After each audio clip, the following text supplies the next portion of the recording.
Syederalun, Menteri Badan Usaha Milik Negara atau BUMN, Erick Thohir mengangkat Kepala Staf TNI Angkatan Darat Jenderal TNI Dudung Abdurrahman sebagai Komisaris Utama PT Pindad Persero menggantikan posisi Jenderal TNI Andika Perkasa. Pengangkatan ini diputuskan dalam rapat umum pemegang saham luar biasa PT Pindad pada Kamis 23 Desember 2021.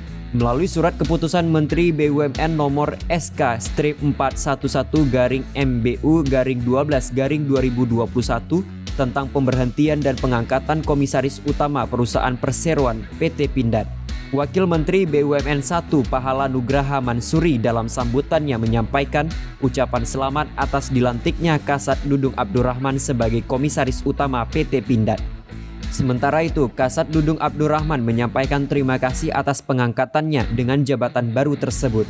Dudung mengatakan, dalam menjalankan tugas ini perlu adanya dukungan, kerjasama, dan koordinasi dengan jajaran komisaris serta direksi PT Pindad.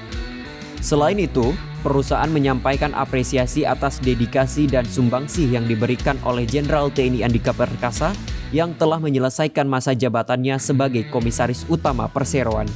Perusahaan juga menyampaikan selamat bergabung kepada Komisaris Utama yang baru.